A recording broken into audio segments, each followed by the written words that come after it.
Richard Hale here. Before we get into today's story, let me ask you something. What happens when a man who built his entire identity on being a billionaire suddenly can't convince a single financial institution that his properties are worth what he says they are? Because this isn't just another lawsuit. It's not just political drama. It's federal marshals showing up at iconic properties. It's court-appointed officials inventorying assets. It's a judge issuing a ruling so blunt that legal analysts are calling it one of the harshest opinions ever written against a former president. Today, we're breaking down what's really happening behind the headlines, how a $500 million fraud judgment turned into asset seizures, why the bond couldn't be secured, and what this means for Trump's business empire and political future. If you value detailed, fact-based reporting without the spin, hit that like button and subscribe. And if you want to support independent journalism, the link is below. Now, let's begin. Before we begin, a quick note. If you value independent journalism, there's a support link below. Now let's begin. So Donald Trump recently witnessed federal marshals initiating the process of taking over his properties. The judge handling this case didn't just dismiss his legal defenses. She completely tore them apart in a decision so harsh that legal experts are calling it one of the most severe judicial opinions ever seen against a former president. What sparked this financial disaster? Trump's own attorneys filed emergency motions claiming the asset seizures were unconstitutional, the fraud judgment was politically driven, and enforcing it would irreparably damage his business empire. The judge's response labeled his claims as trivial, legally unfounded, and an affront to the court's integrity. This isn't merely about one real estate mogul losing some properties. We're witnessing the systematic dismantling of the Trump Organization's most prized assets. Buildings that have defined the Manhattan skyline and Trump's identity for decades are now being listed, valued, and readied for seizure to settle a substantial civil fraud judgment. And believe me, when federal agents start locking up Trump Tower and moving trucks appear outside 40 Wall Street, the reality of legal accountability is undeniable. It's almost unbelievable to see the Trump empire, built over 50 years, and flaunted as evidence of his business acumen potentially crumbling because he couldn't stop lying about property valuations. Here's what's been unfolding. This all dates back to New York Attorney General Letitia James's extensive civil fraud case against Trump, his adult sons, and the Trump Organization. For years, James investigated claims that Trump consistently inflated property values when seeking loans and insurance, but reduced those values when paying taxes. We're not talking about minor inconsistencies here. According to the investigation, Trump claimed his penthouse apartment was nearly 3 times its actual size, valued Mar-a-Lago at over $500 million when it was worth much less, and manipulated property valuations across his entire portfolio. The case went to trial in late 2023, and Judge Angaran found that Trump engaged in persistent and repeated fraud spanning decades. In February 2024, the judge issued a judgment of over $450 million, including interest, and ordered the forfeit of profits gained through fraudulent means. Trump immediately appealed. But here's the crucial point. Under New York law, to delay enforcement of a judgment while appealing, you must post a bond covering the full amount plus interest. That means Trump needed to secure roughly $500 million in cash or assets to pause the seizure process. According to Politico's report from March 2024, Trump's lawyers said they approached over 30 companies and couldn't find anyone willing to back a bond that large, using Trump's real estate as collateral. Why? Because Trump's own fraud case showed his property valuations couldn't be trusted, and no serious financial institution wanted to take that risk. Let's be real for a moment. Asset seizures don't typically happen to former presidents. They don't happen to billionaires who truly have the wealth they claim. They occur when someone has exhausted all legal options, when courts have determined they owe large sums, and when they either can't or won't pay. The fact that we've reached this point reveals everything about Trump's true financial situation versus the image he spent decades building. Here's where it gets interesting. According to multiple sources, including CBS News and CNN legal reporters, the asset seizure process began in earnest this week when New York state attorneys accompanied by federal marshals and court-appointed receivers started appearing at Trump properties with court orders. At 40 Wall Street, a historic Manhattan skyscraper that Trump has long celebrated as one of his prized possessions, officials were seen entering the building with documents to inventory assets and establish control procedures. At Seven Springs, Trump's sprawling Westchester estate, court-hired appraisers were allowed to conduct formal evaluations. Even Trump Tower, the lavish golden skyscraper on Fifth Avenue that's been synonymous with Trump's brand since the 1980s, saw legal officials entering to start determining how the property could be sold or transferred to satisfy the judgment. Trump's legal team tried everything to halt this.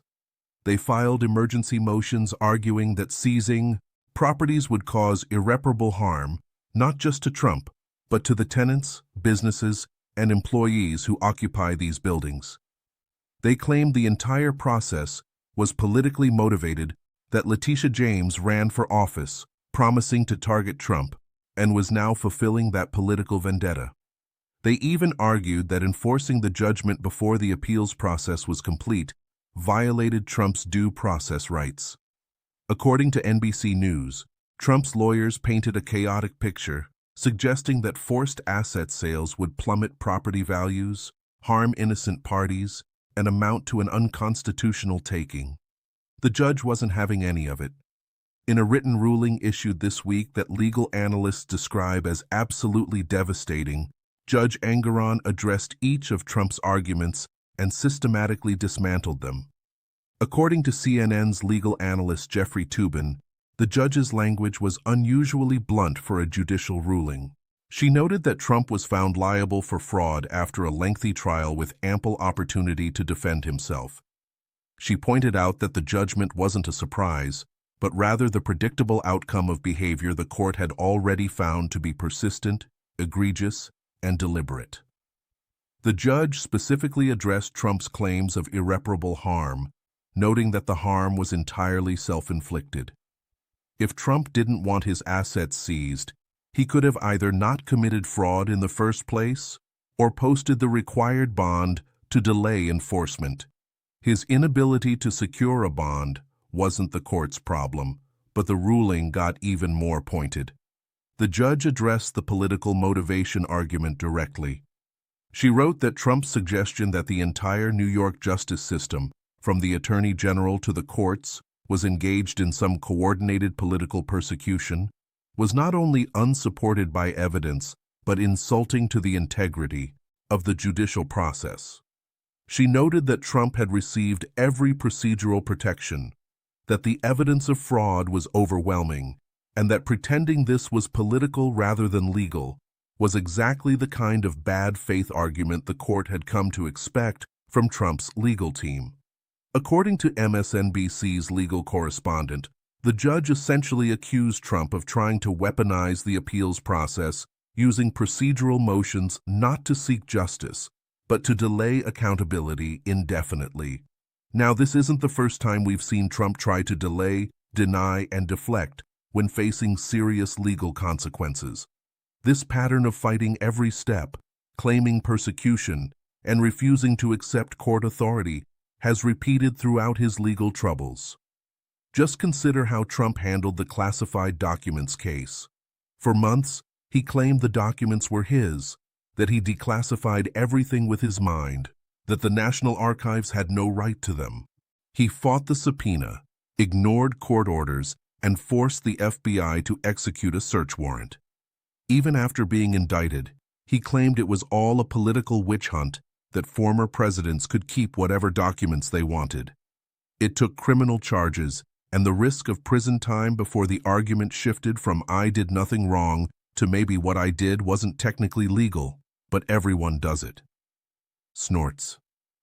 Then there was his response to the January 6th investigations. Trump claimed executive privilege protected him from testifying, even though he was no longer president. He sued to prevent the National Archives from providing documents to the House committee. He encouraged witnesses to defy subpoenas. When criminal charges came, he argued presidential immunity protected everything he did in office, no matter how illegal. The strategy was always the same: delay, appeal, claim the whole process is illegitimate, and hope something breaks your way before you face real consequences. And let's not forget how Trump handled the Eugene Carroll defamation cases after being found liable and ordered to pay millions.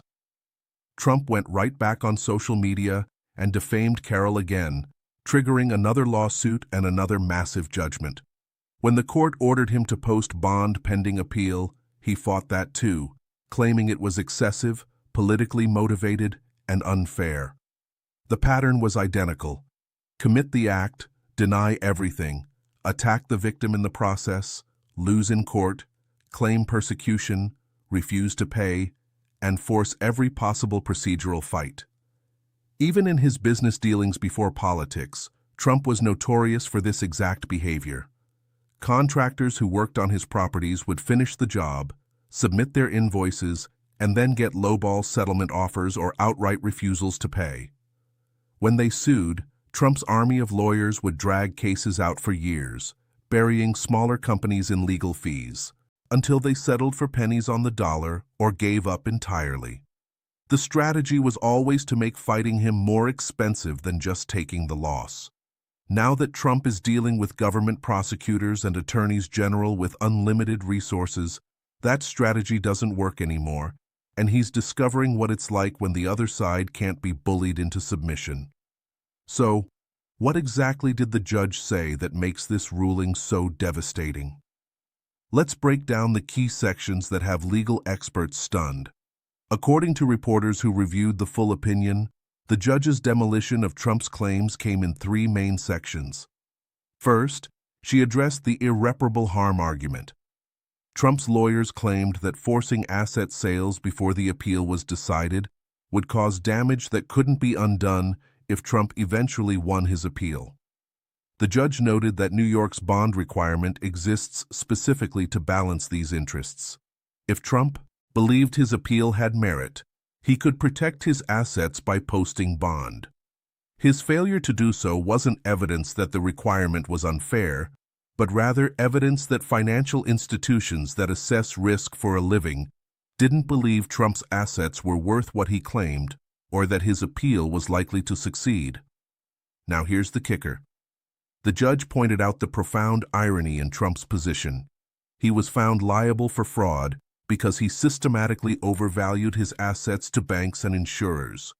Now he was claiming those same assets were so valuable that being forced to post them as bond would cause irreparable harm. But when he tried to actually use those assets to secure a bond, no one would accept them at his claimed valuations. The judge essentially said Trump's inability to secure a bond was the market's verdict on his fraud. If his properties were really worth what he'd always claimed, getting a bond would have been simple. The second major section addressed Trump's due process arguments. His lawyers claimed that enforcing a judgment before the appeals process was complete violated his constitutional rights. The judge destroyed this argument by pointing out that New York's bond requirement is specifically designed to protect due process. Trump can appeal to his heart's content. The bond requirement simply ensures that if he loses the appeal, there are actually assets available to satisfy the judgment. Without it, defendants could strip assets during the appeals process and leave judgment creditors with nothing. The judge noted that this procedure has been upheld repeatedly and that Trump was receiving exactly the process that due process requires, nothing more, nothing less. The third section tackled the political motivation claims. This is where the judge's language became especially pointed. According to legal analysts who reviewed the opinion, she wrote that Trump's pattern of claiming political persecution whenever he faces legal accountability had become tiresome and beneath the dignity of any court proceeding. She noted that Attorney General James brought her case based on evidence, that Trump had a full trial with representation, that he cross-examined witnesses and presented his own evidence, and that the court's findings were based on that evidence, not politics. The judge wrote that suggesting otherwise wasn't just wrong. It was an attempt to undermine public confidence in the judicial system itself, and that courts have both the right and responsibility to reject such arguments forcefully. This leaves Trump's legal team in an extraordinarily difficult position. On one side, they need to continue the appeal of the underlying fraud judgment, but that appeal is now proceeding while Trump's assets are being seized to satisfy that judgment. Every day that passes without a successful bond or stay is another day, where properties are being evaluated, liens are being filed, and the infrastructure for potential sales is being established. On the flip side, they could try to find some way to secure the bond, but that would require either convincing a financial institution to accept Trump's assets as collateral, which the market has already rejected, or coming up with nearly $500 million in liquid assets, which Trump clearly doesn't have despite decades of claiming to be a billionaire. The tricky part is that every legal avenue has been tried and rejected. Trump's team has already gone to the appellate court seeking emergency relief. They've been turned down. They've filed for stays. They've been denied. They've argued constitutional violations. The courts aren't buying it. At some point, you run out of legal arguments, and you're left with the simple reality that a court found you liable. You owe a massive amount, and if you can't or won't pay, your assets get seized. That's not persecution. That's literally how civil judgments work. Legal analysts are noting that this ruling and the asset seizure process represent a watershed moment in Trump's legal troubles.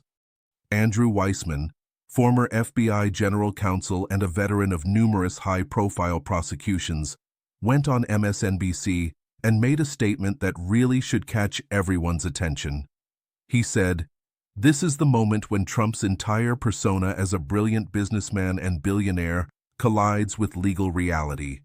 For decades, Trump has claimed to be worth billions, has used those claims to secure loans and deals, and has built his political identity on being a successful businessman. Now, a court has found that much of that was fraudulent, and his inability to secure a bond is the market's way of saying they agree with the court. This isn't just a legal loss, it's the unmasking of Trump's core identity." Eli Honig, a former federal prosecutor and CNN legal analyst, added that the judge's ruling was significant not just for what it said, but for its tone.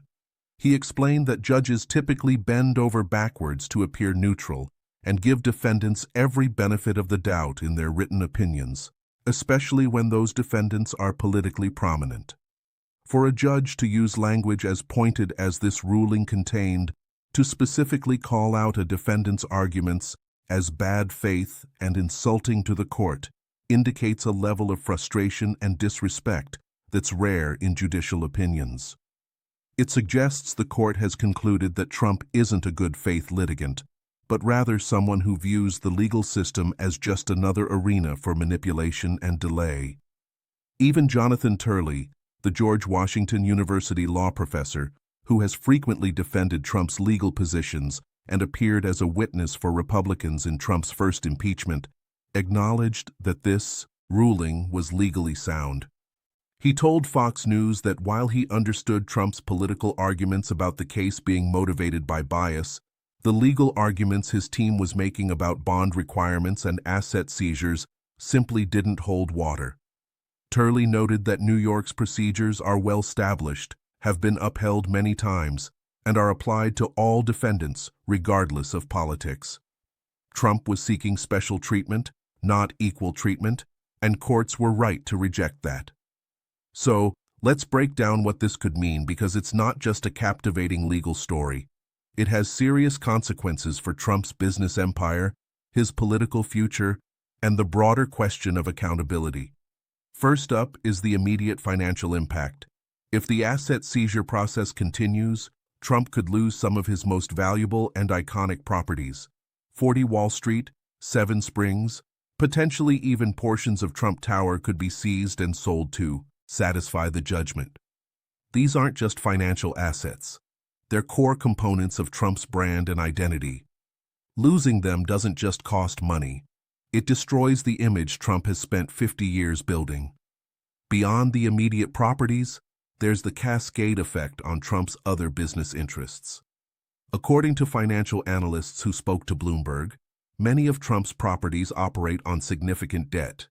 If his marquee properties start being seized, lenders on other properties may trigger default provisions and accelerate debt repayment. Trump could face a cascade of financial crises across his entire portfolio. What starts as losing a few buildings to satisfy one judgment could spiral into a complete collapse of the Trump organization as various lenders and creditors move to protect their interests. Now, let's touch on what this means for Trump's political situation. Trump has built his entire political identity on being a successful businessman, someone who knows how to make deals and create wealth. Watching his properties get seized to satisfy a fraud judgment directly contradicts that narrative. It's one thing to claim the legal system is rigged against you. It's another thing entirely to have your assets seized because you couldn't secure a bond, because financial institutions didn't believe your assets were worth what you claimed. That's not political persecution. That's the market calling you a fraud. Republican primary opponents and Democratic campaigns will absolutely use this. The image of federal marshals showing up at Trump Tower with court orders to seize assets is politically devastating. It confirms every criticism about Trump's business acumen being more smoke and mirrors than substance. Voters who supported Trump because they believed he was a brilliant businessman may start questioning that assumption when they see his empire being dismantled by the very fraud he claimed was impossible. Looking ahead to the general election dynamics, this creates a concrete visual that's difficult for Trump to spin. His usual playbook is to claim persecution, rally his base against the system, and raise off his legal troubles. But watching your properties actually get seized takes that narrative into uncomfortable territory. His base may remain loyal, but persuadable voters in swing states may look at asset seizures and conclude that where there's this much smoke, there's probably fire. The institutional implications are equally significant. This case establishes that even former presidents with massive public platforms and political movements behind them are subject to the same legal processes as everyone else. If you commit fraud, you get held accountable. If you lose in court, you pay the judgment. If you can't or won't post bond, your assets get seized. There's no special carve-out for political prominence or claims of persecution. That's a crucial principle for the rule of law. According to legal scholars who spoke to the New York Times, this case will likely become a landmark example of how the justice system handles powerful defendants who try to weaponize procedure and politics to avoid accountability. The judge's willingness to use pointed language in rejecting Trump's bad faith arguments may embolden other judges to be similarly direct when confronting abusive litigation tactics. That could have long-term positive effects on the system's ability to handle defendants who treat courts as political theaters rather than as places where law gets applied. This whole scenario is causing absolute chaos throughout MAGA world and creating deep divisions about how to respond.